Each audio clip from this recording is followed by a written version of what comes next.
This doll does not need to worry about me showing you my Spanx. Okay? Because you would, oh, thanks, he went. Because you would vomit. My darling. Because I'm 52 and I've lost my bloom. And life has kicked me in the teeth. And I eat sugar. And white flour to push down my emotions, to keep from getting hooked on whiskey. Thank y'all so much for coming out tonight. Thank you. I've always loved Chattanooga because my best friend lives here, but also now I have something very special.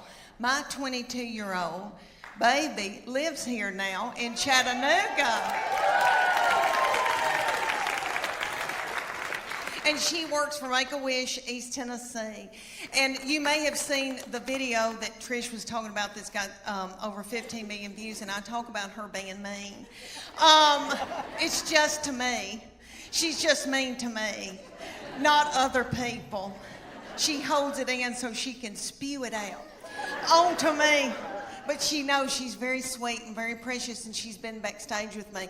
But no, I'm not going to show you my Spanx, and you better be thankful I don't have on my Soma panties tonight.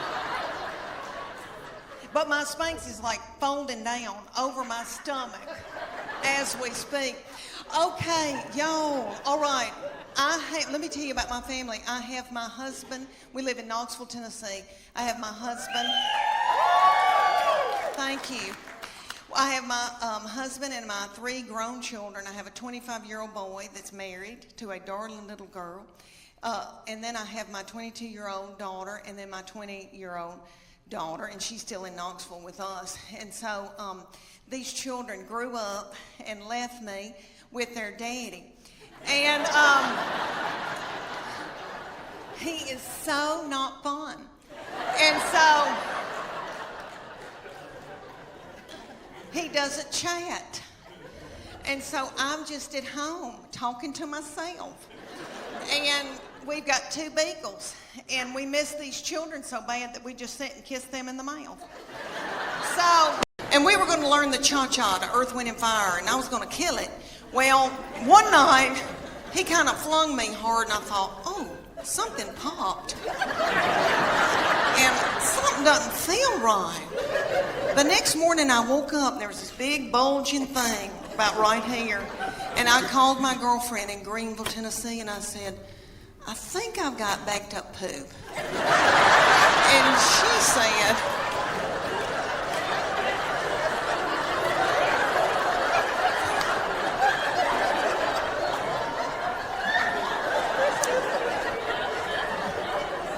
because I have trouble with that.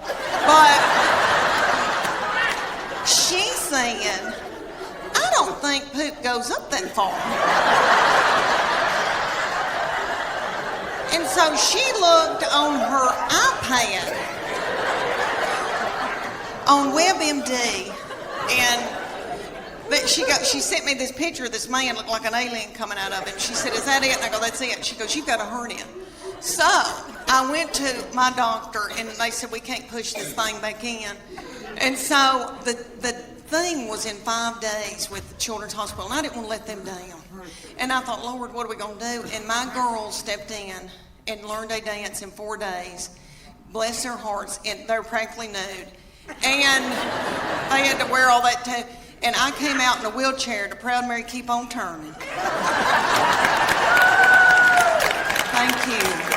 And it all turned out good. The girls did that dance. You've seen that video from a long time, from the 60s with Tina Turner, and they were doing that dance. You know, it looked like car wash, something going through. Y'all seen that? And you know that Ike probably whipped her in a cocaine rage before she hit that video. So I thought, if she can do it, I can do it. But let me tell you, ended up a wonderful thing. We raised a lot of money, and it was a blessing. And this blessing came out of it. Let me tell you, my husband found out about the cuddling program, and he is a baby cuddler. He cuddles drug-dependent babies every Wednesday night in Children's Hospital. Thank you. Thank you. That is so sweet. He didn't help me with mine, but that is so...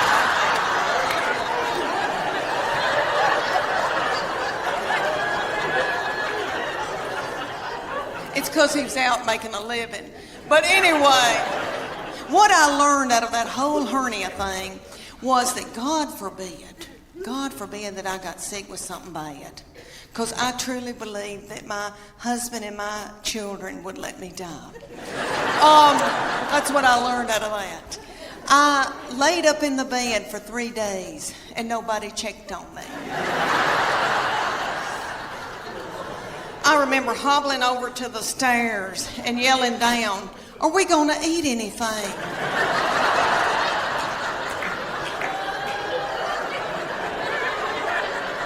And I could just hear people going through my purse.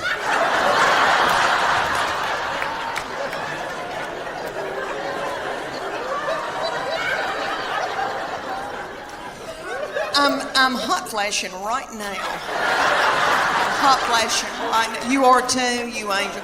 Do you have sweat going down your crack? You do? Yeah, I do too. My oldest daughter has turned 11, and she's in 6th grade in middle school. And I can tell that puberty is beginning with her. She's crazy. And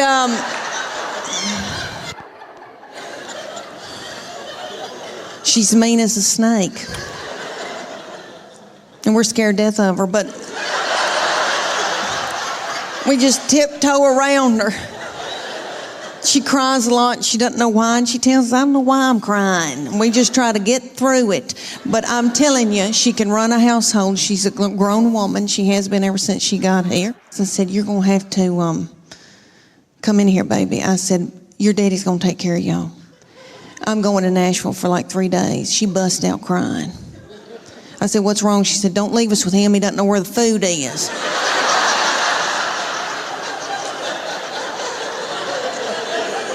I said, "Well, that's why you're in charge." And she is. God love her. But my girls are emotional, and I don't mean to talk about them because I love them, and I know they'll visit me in the nursing home. But they are lunatics. My husband says they're psycho, and they need therapy.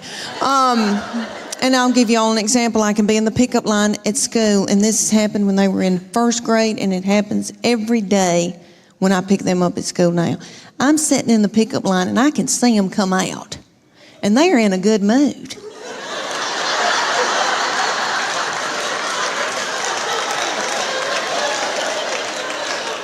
And they're goosing each other and giggling and doing and talking and having a good time. They're waving to the teachers and the principal. See you tomorrow. Okay. Then they come over to my vehicle. Get in. Shut the door. My 11-year-old take her backpack and sling it and hit me in the back of the head with it. Every day she says something like this: "I'm starving to death. You don't have a piece of cheese in this car?"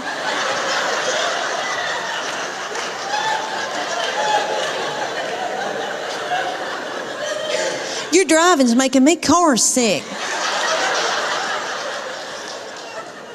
I hate her. Why'd you have her? And then my baby will be sitting up there in a daze. She'll be going, "Mama, mama, mama, mama, mama, mama, mama." "What?" "Mama, mama, mama." "What? I'm listening." She asked me some of the craziest things. One day she said to me, "Did Jesus ever have head lice?"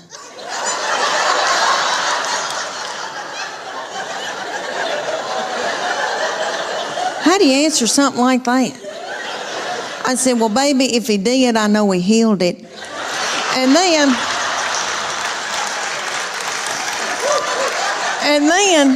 my girls be whipping each other in the back seat and telling each other how bad they hate each other and they wished each other were dead.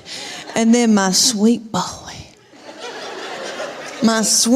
will come out.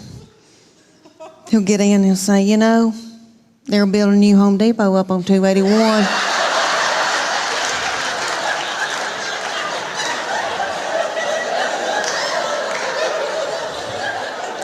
Just as happy-go-lucky. He's just like this. He's been like that all of his life. He's 14. He's never sassed me. I know people say it's coming. I'm telling you, I don't think it will. And I'm in love with him. My husband says I have an unhealthy obsession with him. Whatever.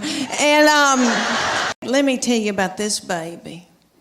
We are becoming the best of friends, really, because she's now 21 years old, and she has always been a beauty and so smart and fun and hateful. Okay, so now she not to other people. She holds it in when she's in public so that she can come home and let it out on me. And that's okay, I'm her safe person.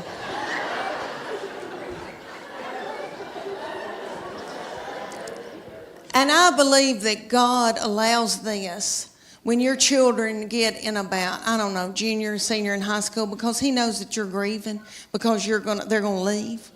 And He knows that you're going to take to the bed over it. So, their junior and senior year, something happens. And they change on you.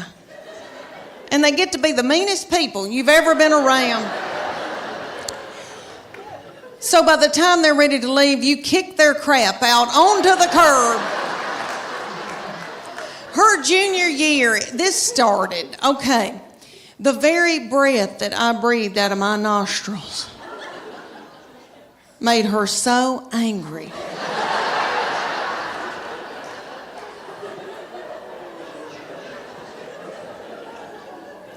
We were not allowed to eat cereal in our own home.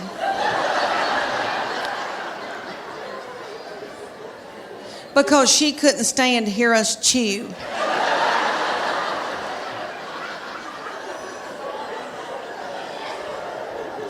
And I don't mean to talk about her because she had a lot on her. She had a lot on her, like she had to empty the dishwasher. And that's a lot, you know. I'll give you all an example. Okay, at the University of Tennessee in her sorority, these girls will come home, you know, and I'll cook for them and do, and I'm tickled.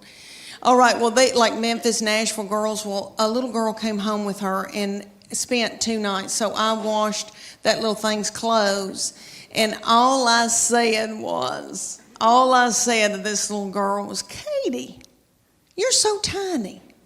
Your little underwear looks like a slingshot.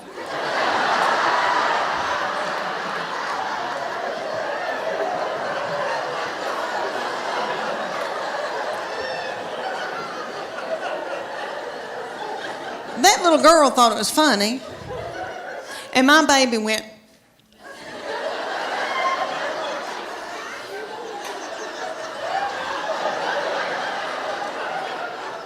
So I got out of there. So when that little girl left, I came back in, I went, what's wrong with me saying that her little panties look like a slingshot? I wish somebody'd say my panties look like a slingshot.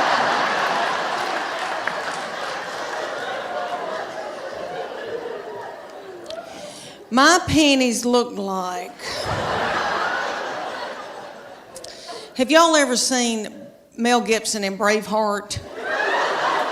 You know when they pull that big ball out and that thing looks like it's a catapult. They pull that big ball, fling it and kill a bunch of children with it. That's what my panties look like. Do y'all know who owns Victoria's Secret? I used to buy my panties at Victoria's Secret, but they started cutting me in two. All right. Do y'all know seriously, do y'all know who owns it? Satan. Okay, so my middle one that lives here in Chattanooga has always had a lot of suitors coming around and wanting to date her. And she had this one, and he was I wouldn't say an Eddie Haskell, but he was a schmoozer. Like he knew he was a player. Okay, their daddy's not a player. Okay, my husband, he doesn't chat. Like he vacuumed out my car when he was dating me, and he bought my cigarettes, so that's how we started. But anyway,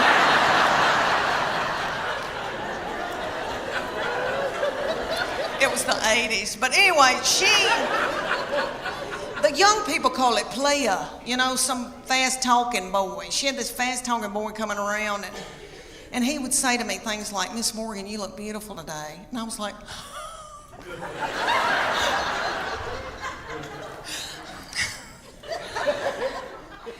"Can I make you a casserole?"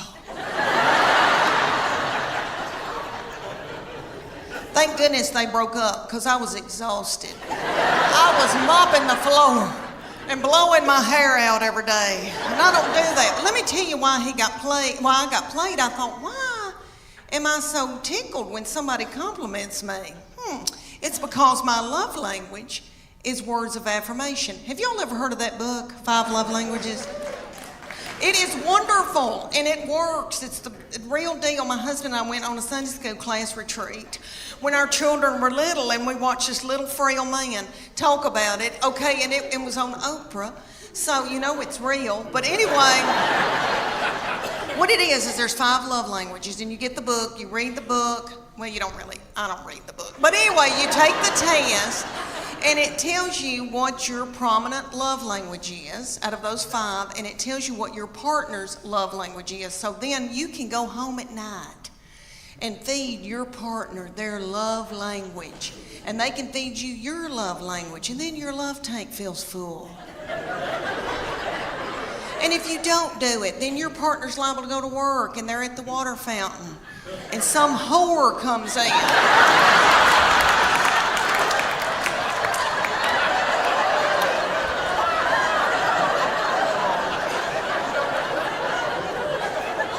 And feeds their love language. And then they feel a tingle. And then Satan swoops in. Y'all know where I'm going with that? It's a disaster. So, there's 5 love languages. There's quality time. And that's my sister's. Quality time, but you just can sit and watch ESPN with somebody, which I don't want to, but you just sit with somebody. Okay. Then there's gifts, and you can just give them a card and they feel loved. It doesn't have to be something expensive. Okay, then there's physical touch, and most women in here will go, "Oh my gosh, that's my husband's physical touch. He's on me like a duck on a June bug." But it's not that kind of nasty. I'm talking about, like there's people that just want to hug you and kiss you and squeeze you and they got to hold your hand. That's the physical touch they're talking about. Okay, then there's words of affirmation. That's mine. So all my husband has to say is, "Leanne, you are a good mama. Leanne, that Trisha Yearwood's chicken piccata is to die for." And then my love tank feels full, and then I'm willing to do something vulgar with him.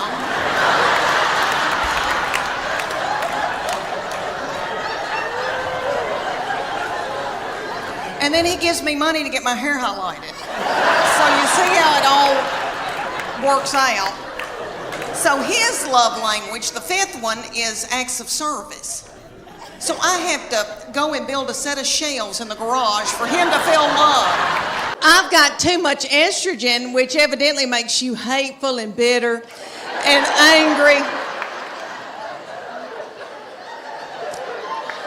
And so I sweat all night, just like I've done jazzercise in the bed all night. And I wake up, I've got sweat right here in the back of my head. My head just looks like fuzz in the back. And my husband, okay, so I put it on 67, and he says, I can see my breath, and that's a lie. But he's having to wear pajamas for the first time in our marriage, and we've got 2 beagle hounds that we're in love with because his children are gone. And so we've got a big one, and he takes the big beagle and spoons the big beagle at night.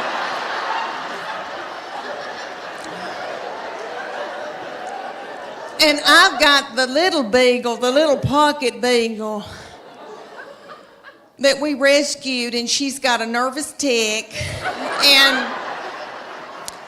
eats our furniture and our fabric like a goat. But anyway, they sleep in the bed with us, and the bed is so nasty. Okay, so the little beagle, so he's spooning the big one. The little beagle backs her little butthole up to my head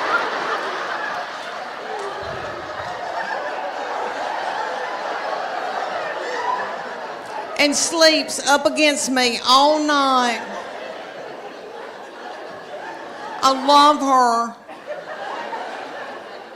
And in the morning, I can hear my husband when he gets up, he's kissing that big beagle and he's going, and I'm so thankful.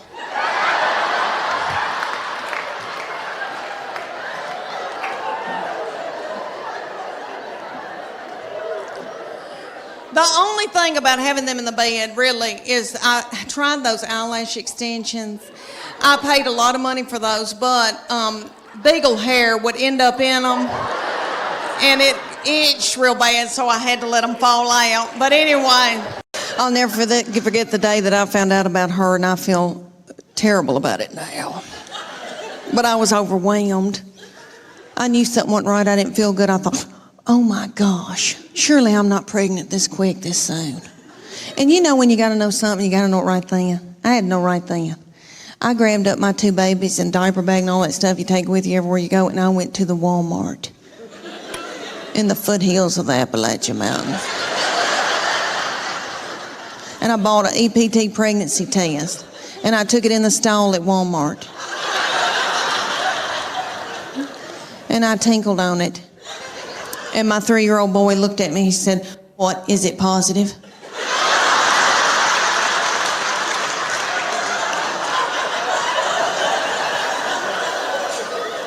And it was.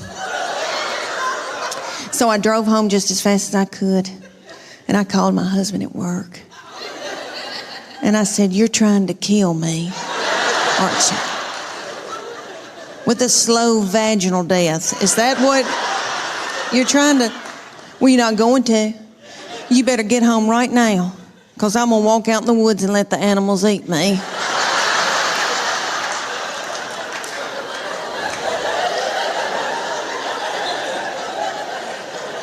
But let me explain to y'all why I was so torn up.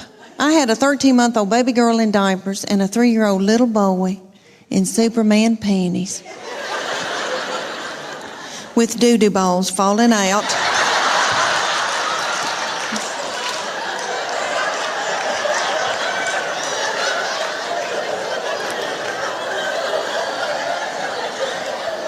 At the grocery store. I thought, oh my Lord, did anybody see that? I don't have anything in my purse to pick it up with. Is some little child gonna think it's a milk dud?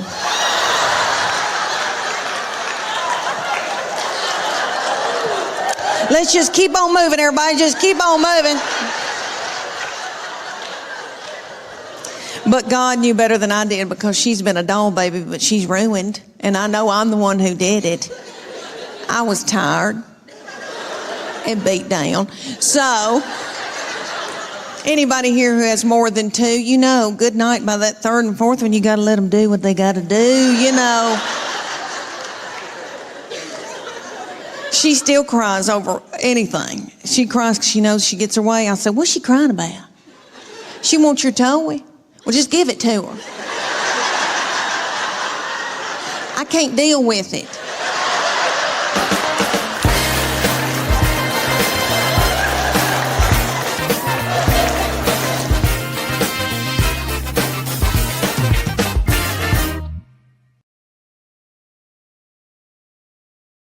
I'll tell y'all a little bit about myself. My husband and I met in college while he was stalking me. I think y'all know what I'm talking about, don't you? He was so tickled with me. He was on fire for me. That he bought me presents for no reason, no special occasion. You boys know what he was after, don't you? I think you young boys call it milkshake. He wanted up in my yard to get my milkshake.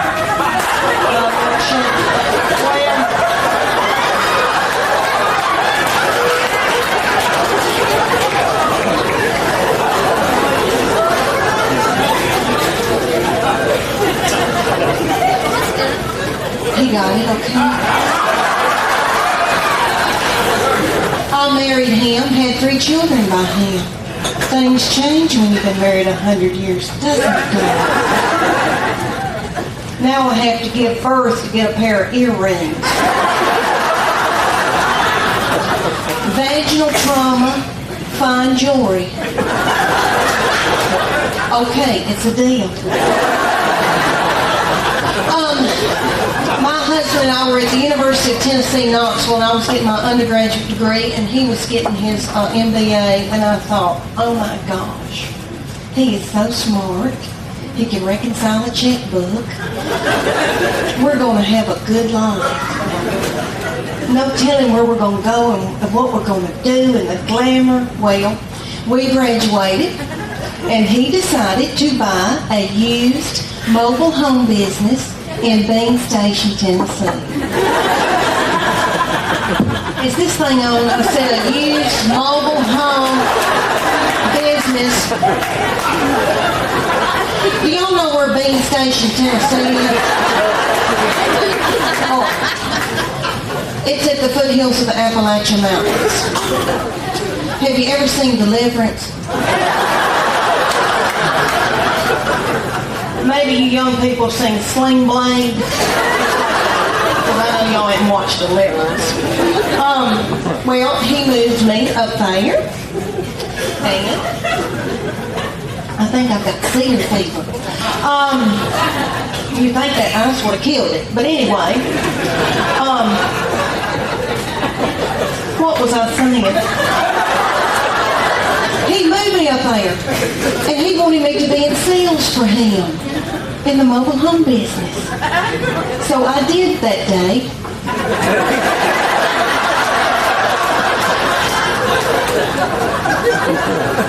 Until I saw a family drive up in a Gremlin with the window down and a 9-year-old smoking a cigarette.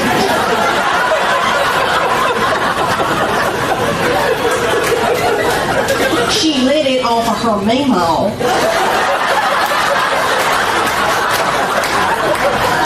So I quit that day. And I went home and I got pregnant that night. I'm tickled to death to be here in Austin. It's one of my favorite places. Kumbaya. Kumbaya. Got all my young, hip people over here. Feel good. Not dragged down by a bunch of kids. Look, woo! She feels good. Date night, fun. Oh, y'all. Some of y'all are looking at me like, we've been stuck in the house all week in that ice. And now we bought tickets to Hee-Haw.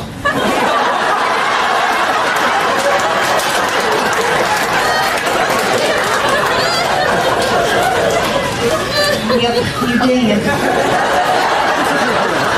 I'm from Knoxville, Tennessee, but I feel very connected to Texas people because I lived in San Antonio for 3 years, and about 3 years ago, and Davy Crockett. I have to mention that every time because of Davy Crockett, the Tennessee Volunteers, all those boys, we saved y'all.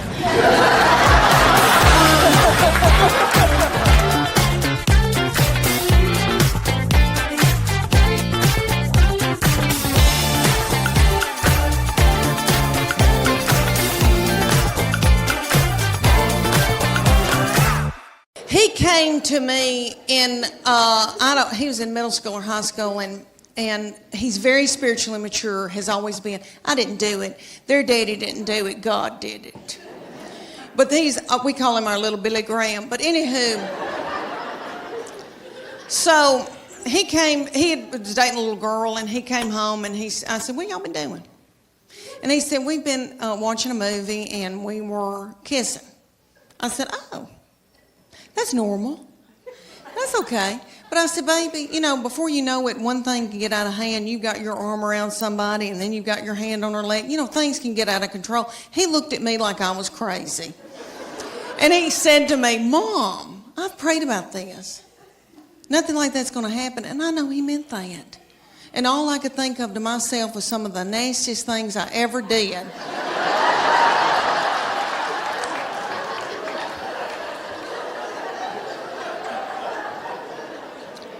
Was at the Adams United Methodist Youth Fellowship.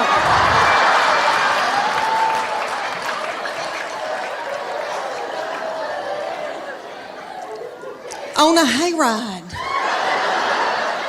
I don't know what it was about hay that set me on fire. I wish it did now. I could get a new purse out of that. Do y'all know what I'm talking about? Youth groups. And we've all, here in the South, we've all been raised in church, Did y'all ever go to a lock-in? What little fool came up with that?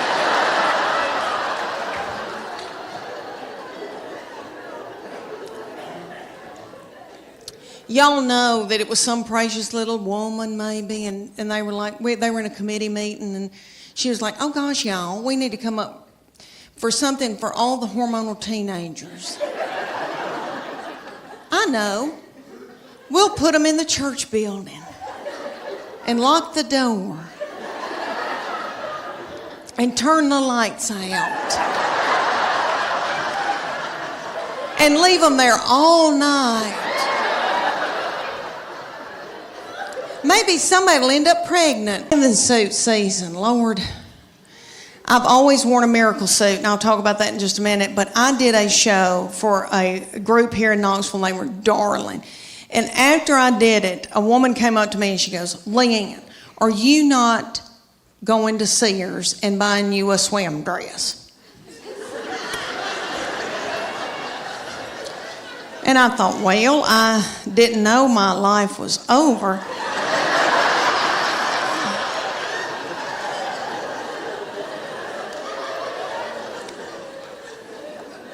So she said, you need to go to Sears or order it online with Lands End. And it's a swim dress. She goes, you're going to love it. I promise you. Okay, so I go to Sears at Westtown Mall. When's the last time any of y'all went to Sears at Westtown Mall?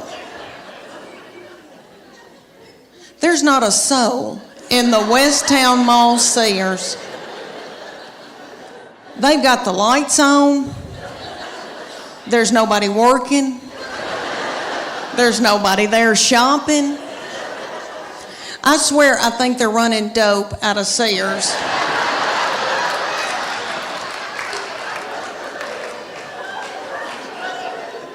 But I got me a swim dress, and I am beautiful in it. And I'll tell you why, because it shows my arms. My arms, the only thing I've got left living for. And they are my daddy's. Jimmy Fletcher, I got them from him. My sister gets so mad because she didn't get them, and she'll call me and say, you got daddy's arms, and just hang up on me.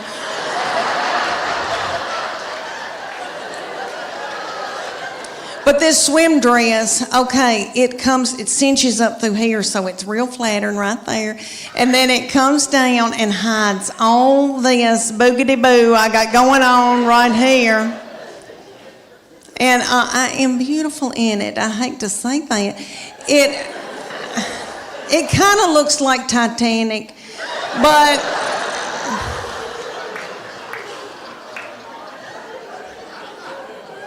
but for years I wore a miracle suit. Okay, the miracle suit is in Dillard's and Bell, Macy's are all over.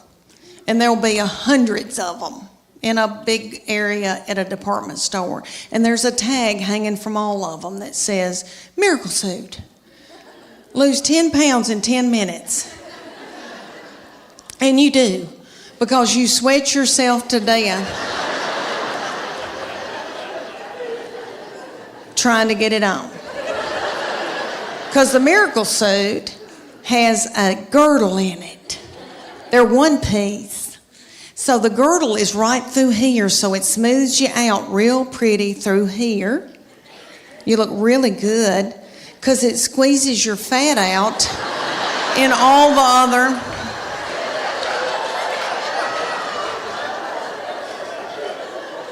other directions, all the other holes. And I would buy it because I felt desperate and I didn't know what else to do. And I didn't feel pretty in them. And then I'd buy a sarong and wrap it around my whole body. And then sit under an umbrella and act like I was reading. But I bought them every year. I had them all the time. And I look back in videos from vacations and I've got them on and it's awful. Okay, so my girlfriend, the one with poop, you remember her? Okay, she found out that I had one. She was like, oh my gosh, I want one. So she drove down from Greenville, Tennessee. And they went to the Dillards. And she brought her 14-year-old daughter with her. And they got in the dressing room at Dillards. And the 14-year-old was sacking her mama up in this bathing suit.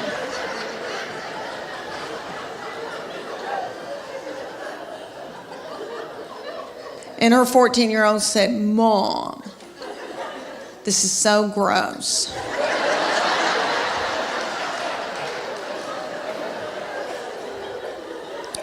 Put it back, let's get out of here. She said, I can't, I've got to buy it, I just peed in it. Nobody, this doll does not need to worry about me showing you my Spanx. Okay? Because you would, oh thanks, he went, because you would vomit, my darling. Because I'm 52 and I've lost my bloom. And life has kicked me in the teeth. And I eat sugar and white flour to push down my emotions, to keep from getting hooked on whiskey. Thank y'all so much for coming out tonight. Thank you. I've always loved Chattanooga because my best friend lives here, but also now I have something very special. My 22-year-old baby lives here now in Chattanooga. And she works for Make-A-Wish, East Tennessee. And you may have seen the video that Trish was talking about that's got over 15 million views, and I talk about her being mean. It's just to me. She's just mean to me, not other people. She holds it in so she can spew it out onto me. But she knows she's very sweet and very precious, and she's been backstage with me. But no, I'm not going to show you my Spanx, and you better be thankful I don't have on my Soma panties tonight. But my Spanx is like folding down over my stomach as we speak.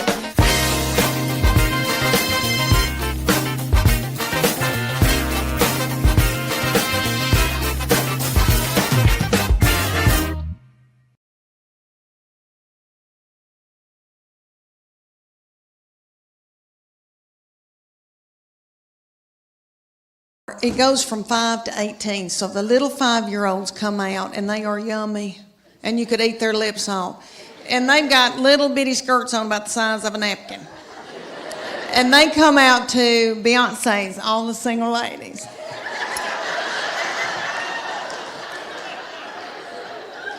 And their little mamas are in their 20s, and they're not bitter yet.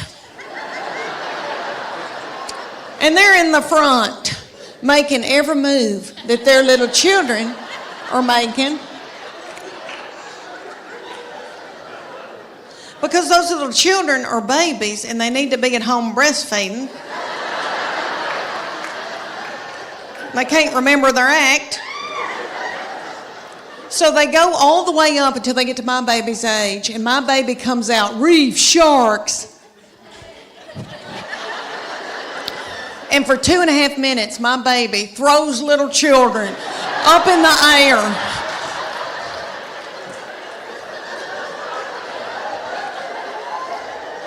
Broken out in a sweat, working like a Trojan. And the whole time, it's the most freakishly tiny little people you've ever seen that she's throwing up in the air. Their little mamas are freakish tiny little people too.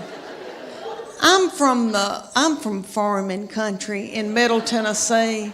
We grew dark fired tobacco, so I've got thick ankles. I can work in the fields. I don't know who these people are. I don't know how they birthed a little baby, their little cervix. So these freakishly tiny little children are up on top, and the whole time she's throwing them in the air, they're doing this.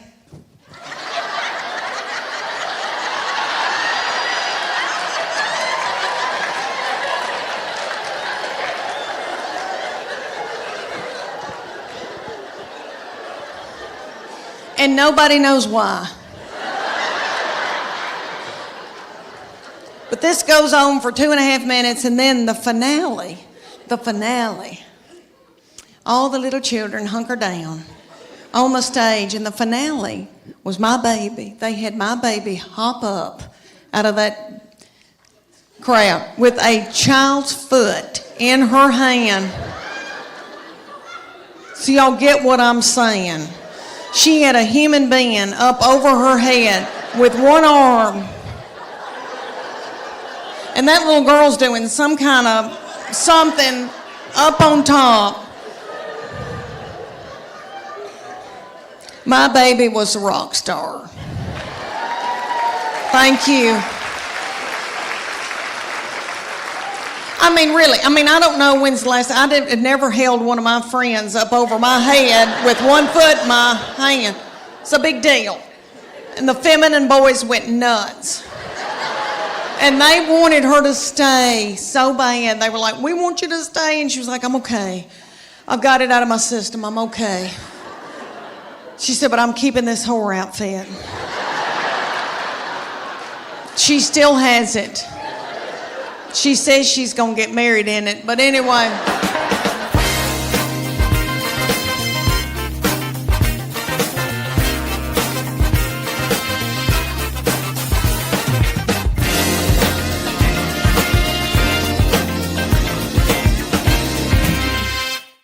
Journey has a little bitty feller from another country singing for them, and he's yummy. He looks like a little M&M. You could put him in your pocket. And you can tell he doesn't eat white flour and sugar. And he's singing and doing, he sounds like Steve Perry, but it's not the same. You know, Steve Perry's my boo. So it was like we were going to a tribute concert. But anyway, everybody in the band, besides this little fella, everybody had eaten white flour and sugar, probably had done dope and drank terrible things, and everybody looked sick. And the bass player looked like somebody I had bought my jewelry from for years. And they were just barely a-going. And then Def Leppard came out, and it was that lead singer, I think he's got thyroid issues. His hair was just thin and didn't have a lux to it. And then I noticed he had little bitty tiny legs and a little pot-belly stomach. But he sang Put Some Sugar on It, which I hate that mess. I am a Earth, Wind and Fire R&B gal, and I love my Journey, but I was like, this isn't my thing. And my husband every once in a while would go, and then just sit down, because he loves it. But anyway, this little man with the tiny little legs and the thinning hair And then he had this little bump right here, and I could tell that's a hernia. He's got a hernia.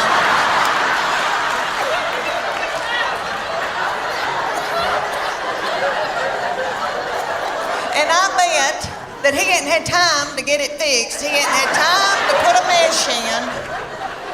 And you could just see it. It looks like my stomach, because I've had a hernia, but I've had mine fixed. And I thought, oh, bless his heart. But he'd do, and he'd prop a little thin, frail leg up on something. Oh, I thought, isn't it funny how things have changed since I went to concerts when I was 20? Everybody was walking out like this because everybody had inflammation in their feet.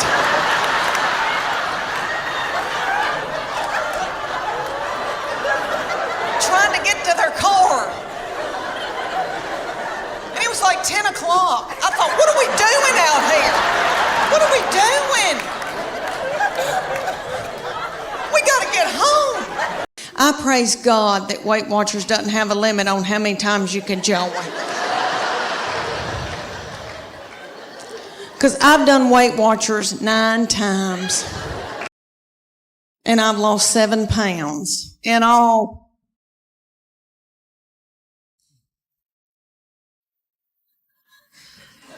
It's because I don't follow it. And I know it works. I really do. I know it works, but I go more for the comedy at the meetings. I don't know if y'all have ever been to a Weight Watchers meeting, but it is so funny. Okay, like everybody comes up with recipes. Like the other day, we were there, and a woman goes, okay, if you put a teaspoon of cocoa and an egg white and put a dollop of water in it and pray over it and put it in the microwave, you've got chocolate cake.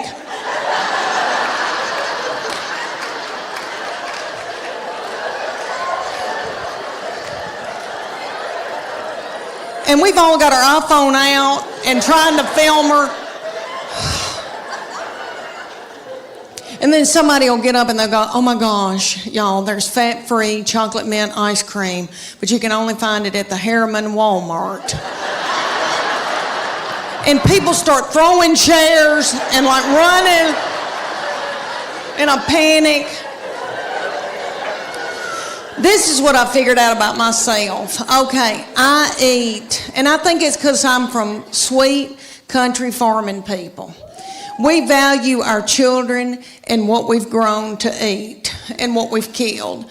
So my people use food for everything. If you're happy, if you're sad, if whatever. I mean, a celebration, woo, okay. And I know I've done that, and I know that I eat emotionally, but I never wanted to ride around in a minivan on dope or alcohol with little children in the car. I didn't want to drink whiskey, so my kids would get to fighting, and my husband would say something hateful like, "What have you done all day?"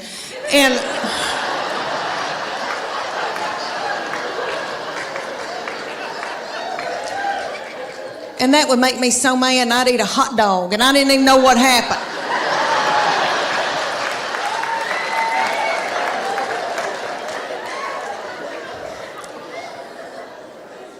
But Weight Watchers has a point system. So say you get like 23 points out of the day, and you got to go within those points, and they'll say, fruits and vegetables are free.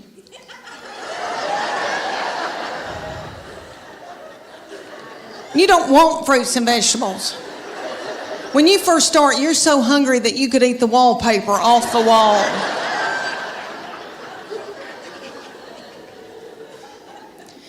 A chicken breast is 3 points. A Snicker bar is 12 points. That's what you want. I've been known to be in the closet turning a lamp on and off, eating a sleeve of Chips Ahoy cookies.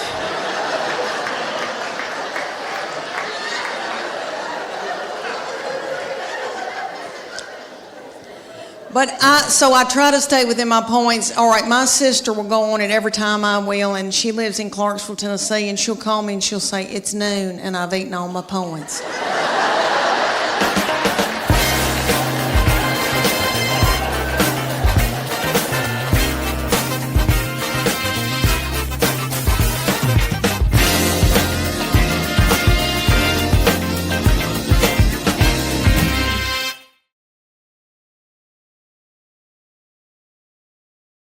In Knoxville, our children's hospital, had asked me for years to be in there Dancing with the Stars. I want to be able to tell y'all it was ABC, but it wasn't. It was in Knoxville, and it was local celebrities. So it's like the weatherman and Phil Fulmer if he didn't have a knee replacement, and you know, people like that. So they had asked me, there's not many celebrities, so they had asked me, and I said, well, I've been eating white flour, and I'm in a bad place, and I don't know. Because they make you wear a bikini with fringe sewn on it, like ABC. You wear outfits like that, so you're practically nude in front of everybody you've ever known. So I said, this is for little children. This is the least I can do. So they put me with a big old boy that was my partner. He was a doll, and it was very stressful. You had to learn a dance in 6 weeks. You had to learn a dance. You practiced at night, and then you begged for money during the day. It was a lot.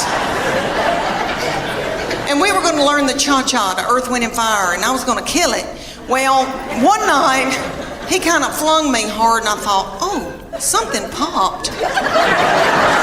And something doesn't feel right. The next morning I woke up and there was this big bulging thing about right here.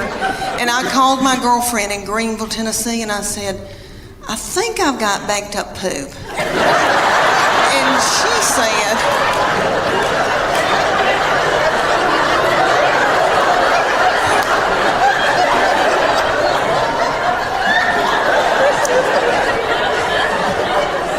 because I have trouble with that. But she said, I don't think poop goes up that far. And so she looked on her iPad on WebMD, but she sent me this picture of this man looked like an alien coming out of him. She said, is that it? And I go, that's it. She goes, you've got a hernia. So I went to my doctor, and they said, we can't push this thing back in. And so the thing was in 5 days with Children's Hospital, and I didn't want to let them down. And I thought, Lord, what are we going to do? And my girls stepped in and learned a dance in 4 days. Bless their hearts, and they were practically nude. And they had to wear all that too. And I came out in a wheelchair to Proud Mary Keep On Turning.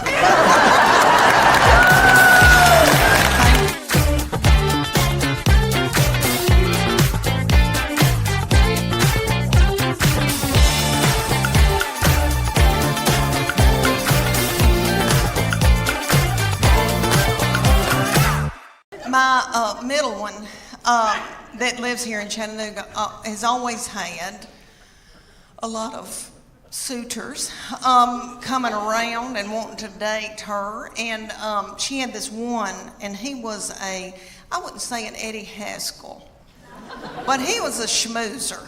Like he knew he was a player, okay?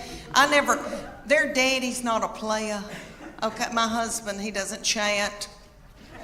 Like he vacuumed out my car when he was dating me, and he bought my cigarettes, so that's how we started. But anyway,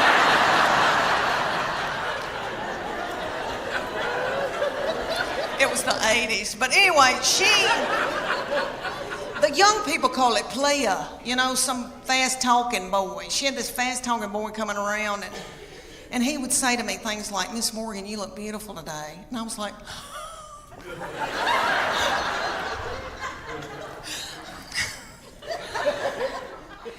can I make you a casserole? Thank goodness they broke up, because I was exhausted. I was mopping the floor and blowing my hair out every day. And I don't do that. Let me tell you why I got played. I thought, why? am I so tickled when somebody compliments me? It's because my love language is words of affirmation. Have y'all ever heard of that book, 5 Love Languages? It is wonderful, and it works. It's the real deal. My husband and I went on a Sunday school class retreat when our children were little, and we watched this little frail man talk about it. Okay, and it was on Oprah, so you know it's real. But anyway, what it is there's 5 love languages, and you get the book, you read the book. Well, you don't really, I don't read the book. But anyway, you take the test, and it tells you what your prominent love language is out of those 5, and it tells you what your partner's love language is. So then you can go home at night and feed your partner their love language, and they can feed you your love language, and then your love tank feels full. And if you don't do it, then your partner's liable to go to work, and they're at the water fountain, and some whore comes in.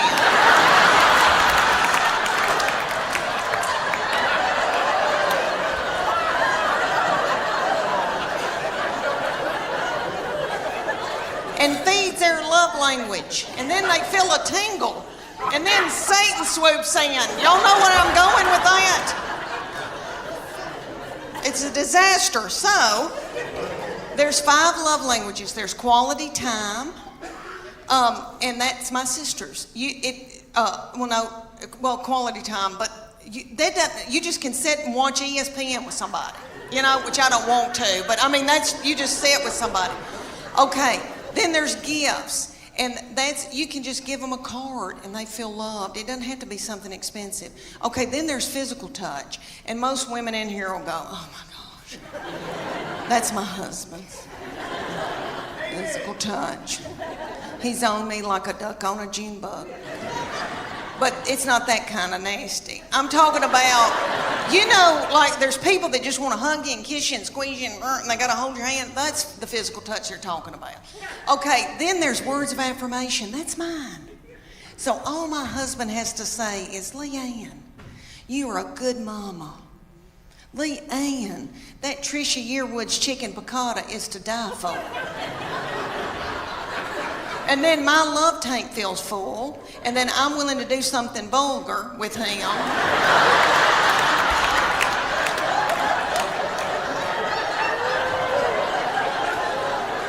And then he gives me money to get my hair highlighted. So you see how it all works out. So his love language, the 5th one, is acts of service. So I have to go and build a set of shelves in the garage for him to feel loved. I'm trying to adjust to just being with their daddy, and so I bought him tickets to go see Def Leppard and Journey.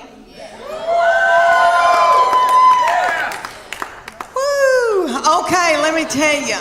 Have y'all been to concerts lately with old people that are older than I am? Okay. We went, and I thought, oh, we're going to have a fun date. And I said, where are we going to go out to eat? And he goes, I don't have time for that. It was on a weeknight. So he went to the Pilot and bought himself a tall boy. And I think that's what it's called, and an egg salad sandwich from the Pilot. And so I didn't get to eat, and I was so hungry. And it dawned on me at a concert. You know, when I was 20 and I'd go to a concert, I was at University of Tennessee, and so I'd go to Thompson Bowling. And I'd wear a crop top, and I didn't care about eating. I wasn't hungry, you know. I was thinking what boys were going to be there, and I had on little bitty breeches because I still had a metabolism and my thyroid was acting right. Okay. So we go to Def Leppard and Journey, and everybody there is our age. And everybody's worried about the snack bar, first of all. And I was too. And I was so hungry, and I noticed that people had big Diet Cokes, like big buckets of Diet Coke, and were sucking on those big buckets of Diet Coke while the concert was going on. And every once in a while, somebody would stand up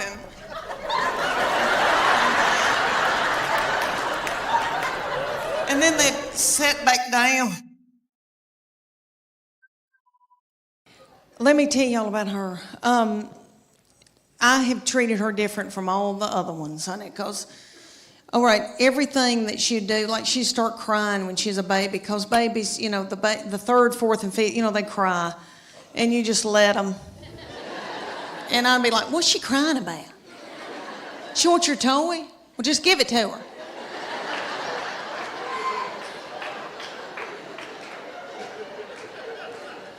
I can't deal with it. I remember saying, I swear, I remember saying one time, you want those knives to play with? Okay. What? Okay.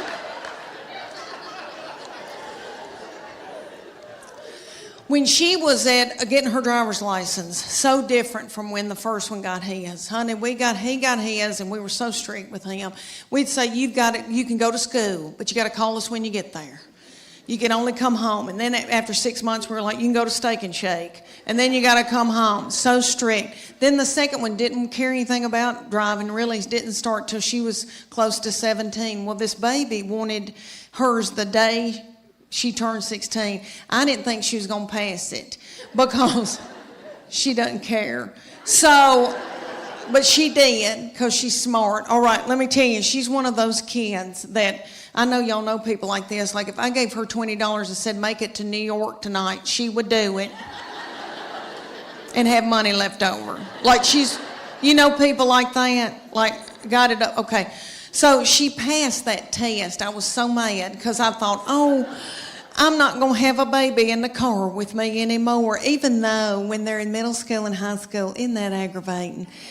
When they turn that radio up and it's blasting and I don't like that song and booming and a-doing. And then I'm trying to drive and I feel like when I can't hear, I can't see. Oh, I don't know. It's awful. But she went and got that darn driver's license. And this is how different it was raising her from the first one and the second one. She got that driver's license. My husband and I were sitting there at night, and he said, where is she? And I said, I don't know.